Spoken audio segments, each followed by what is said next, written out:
Whoa. Welcome back, everybody, to another episode of the DoomGuy here on Pungo Paints. I am your host, Trooper6, and I got some Oak Brown out because I wanted to do this. Because I totally forgot. I didn't really forget, we just hadn't gotten to it yet, but that's okay. Oak Brown is okay. I don't have too much of a problem with it. Probably could use a little bit of thinning out, but it's okay. Because Oak Brown doesn't need to be the prettiest, because especially if it's just raw wood that we're doing here, it's okay. You're going to see, now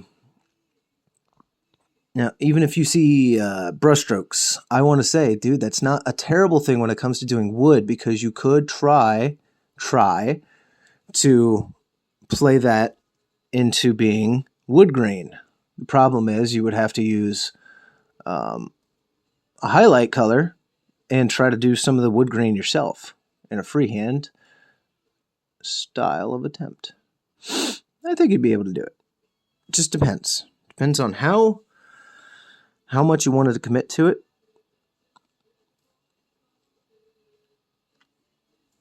But in theory, should be all you need to do. You know, that and a lot of perseverance and a lot of cussing. A lot of what the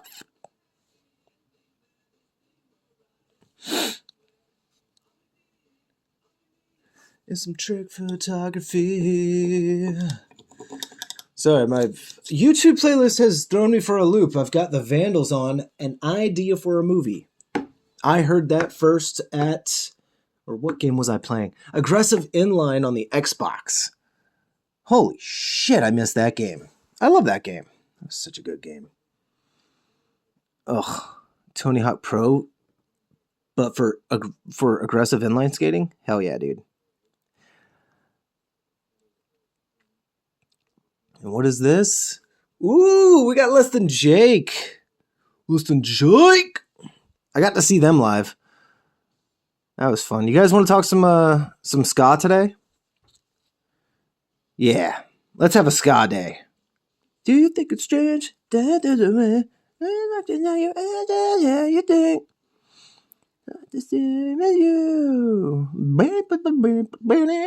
So anyway, I got to see Less Than Jake with my wife at the Norva in Norfolk. We went there specifically to see the Aquabats.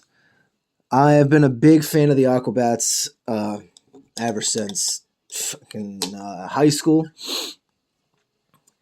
So I saw that Aquabats were coming with Less Than Jake, and headlining was Puddle of Mud. No, what the hell? Bowling for Soup. Whew. Forgive me on that one. Good Lord. So yeah. No offense to Bowling for Soup, but I never listened to them when I was younger. So we didn't really stay for them. I think we gave them a song.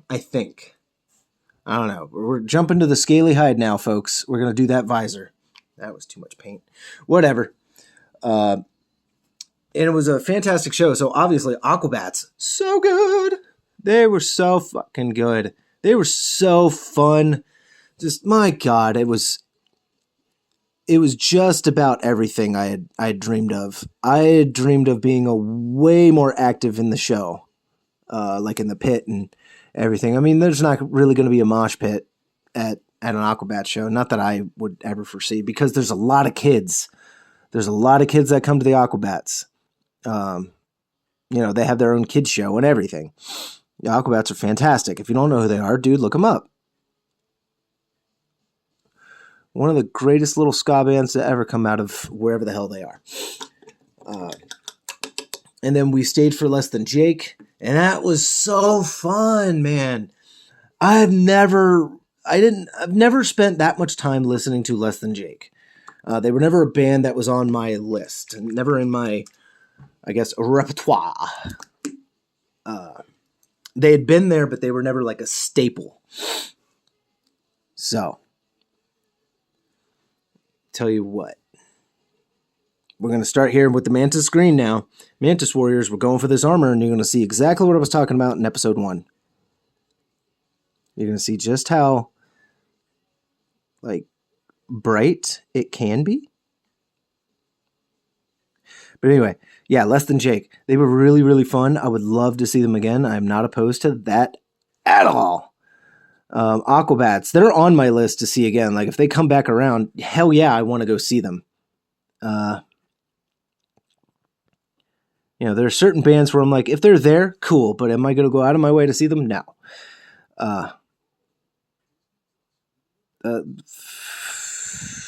What is their name? Lamb of God. Lamb of God's a good example. I know it's not ska, but Lamb of God's a good example because I don't care for them on studio. Excuse me, I'm trying to find music again. If we're going to focus on ska today, then I want to make sure that I have some kind of ska music on. Helps me keep on track. Yes, go to my playlist. Go to there. Where is the Heavy Monster Sound by Madness? One Step Beyond. Whew, Madness I would love to see. They were one of the first ska bands I ever listened to. Same with, oh man. Fuck, the Aquabats, I'm sorry. Jesus. I'm sorry, I got multiple things going on in my head.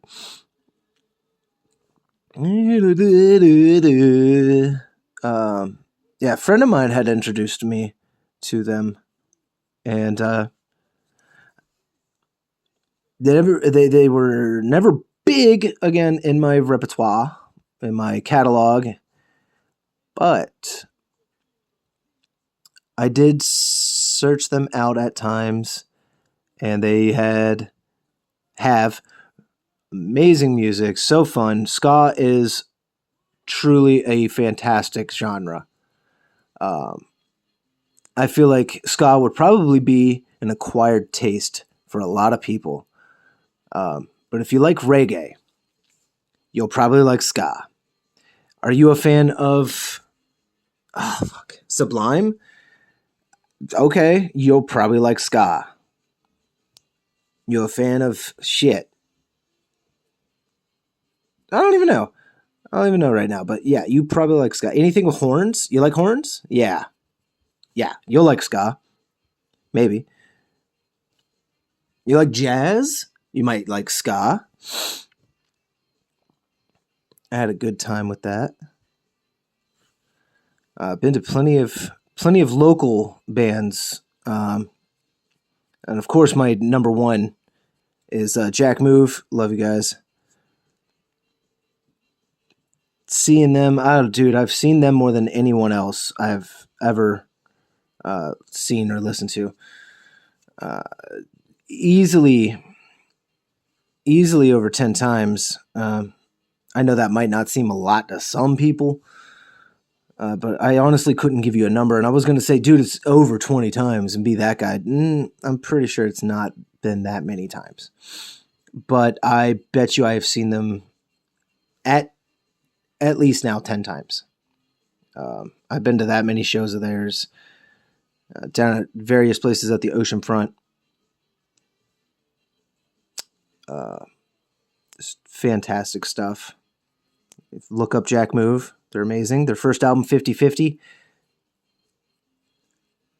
Ooh, their EP is killer. And speaking of killer, look at that. Oh, he looks so good. Look at that. Yeah. Mantis Warrior Green over gray will turn out like that, my friends. Under a fluorescent light, mind you. Or one of those LED circular, the ring light BSs. Yeah, I got one of them. So, my goodness, dude. My goodness, we're halfway through the episode. I almost forgot. As you can see, I did do some painting off screen, and I painted his gloves black. Sue me. So, before we start with him, let's start with the base. I'm going to get out one of my dry brushes.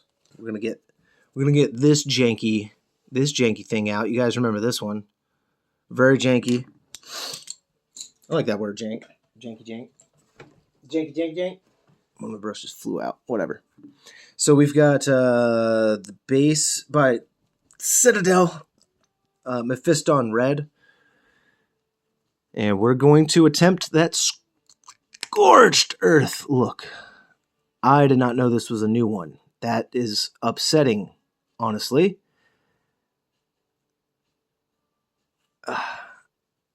The fact that this is a brand new paint pot is quite upsetting because I know there's another one over there on my shelf. And I thought that both were open. I could have stopped myself too, but it's all right. New season, new year. It is 2025. I don't even know what week it is right now. I hope you guys are doing all right. I hope we're alive. Every now and then I get really scared when I see or hear the news. Speaking of news, I really like Kellerman on social media. The fucking news, that guy. I really like him. But either way, let's see. Ska, right? Fantastic genre to come around. Real fun. But it lends himself very well to the whole positive music with tragic lyrics cliche. I think they do a really good job with it. Anybody in ska can do it. But yeah, there's plenty of examples out there to think of off the top of my head because we're a little busy and focused here. Streetlight Manifesto, I want to say, has a lot of those mixed signal songs, as I might call them. A perfect example that is not ska is something like, oh my God, Imagine Dragons, their song Zero. There's such a fun song, dude. It's such a fun song, and my wife had pointed it out that it has terribly sad lyrics. I was like, what the fuck are you talking about? So I listened to it, and I was like, oh my God. But then I cried because, he had said a bunch of stuff that I've been, feeling for like 2 decades. So whatever. It's all right. It's all right. And I was like, okay, so this is a new thing that I've known that was a thing, but I've never exactly experienced. And that would be positive music with sad lyrics.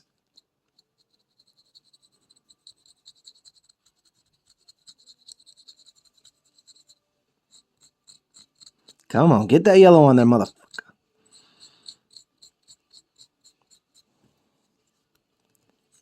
I don't know if this is going to work, man. I really, really don't know.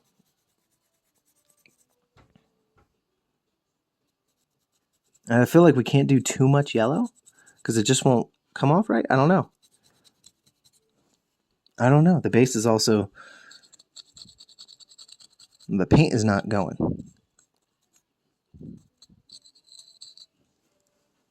You motherfucker. Might be taking off too much paint in this process. There you go. There you go.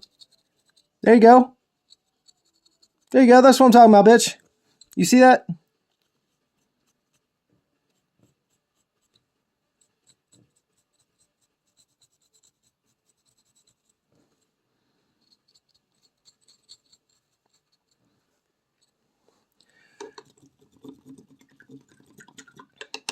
I don't know if that's going to work. Oh, man. I really, really don't know, man. I don't know. We got to keep on moving, though. Because, we got to. So, all right. Edge highlighting, dry brushing, and all that kind of fun stuff. When it comes to the blacks, we always, not always, sometimes we just jump straight to the other color there, Mummy Robe. But we are going to break out some ash gray. Because ash gray being dry brushed over the black will help. Sometimes it has come off like the paint had just come off. You know, you get the right gray in there, and then it just looks like neutral. It looks like plastic. Which, of course, I have gotten plenty of people. I'm not going to call you dumbasses because I guess it's just ignorance. But it hit me one day. Somebody had commented, and they were like, "Dude, paint your minis or prime your minis." I was very confused because I was like, "Fucking, I do." You okay? Thank you for telling me you don't watch the stuff. You're one of those guys. I gotcha. Bat Metal up next. That one's always been funny to me because he's not the only one, and I don't know who it is, and it doesn't matter. But yeah, plenty of people were like, "Yeah, prime your minis, dude. Maybe that'll help." Okay, first, I do. Second, the mini came out awesome, so you honestly don't know what the fuck you're talking about.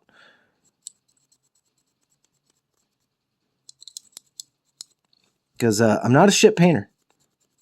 I am confident enough in myself for that I could say that with a straight face. If anybody would be like, "Oh, dude, are you any good?" Yeah. Yeah, of course I'm good.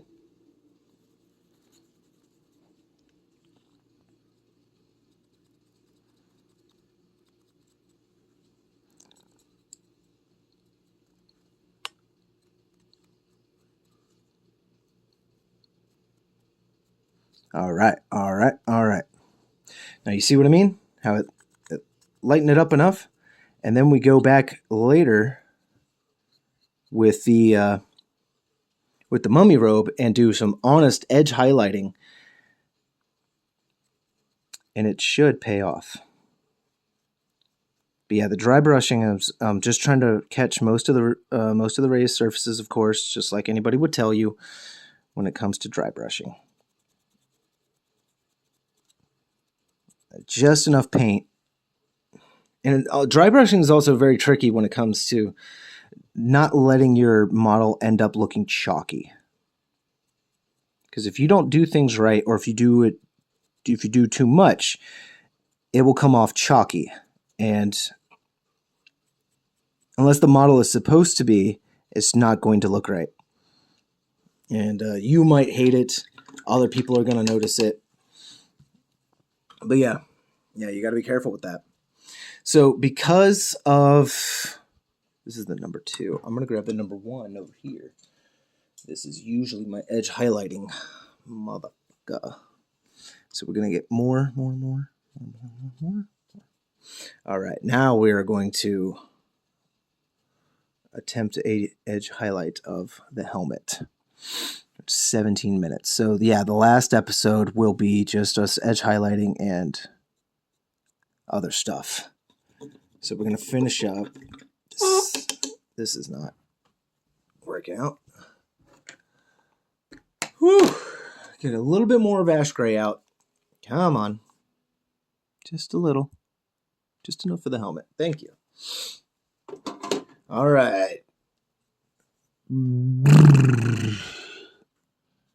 I know I jumped topics all over the place, but damn, let's try to figure out this ska thing and even what else we have going on today. Or I mean, for the future of the channel. So we were talking about it earlier. I feel like we were.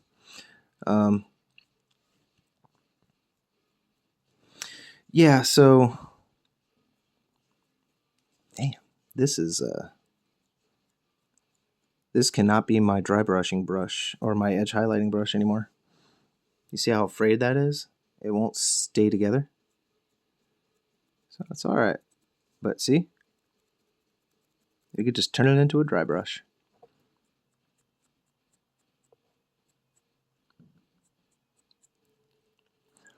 But beware, for when you slake your bloodlust, seek vengeance on you. Sorry, we got Bat Metal on, and anybody who knows Bat Metal knows it's fun as hell. We missed a spot on his shoulder because we were trying to dodge his helmet. One glaring thing has now arisen. I tried to ignore it when it came to his shoulders right here, but I have seen enough. It's the top of his helmet. You see that? those paint line or the print lines. Oh, it's a good thing he comes out flat on the top. Because, man, print lines will ruin a model. They really, really can. Luckily, this entire model looks amazing. So now that we've done some dry brushing, the next episode is just going to be us edge highlighting. And then we'll be done with this one already.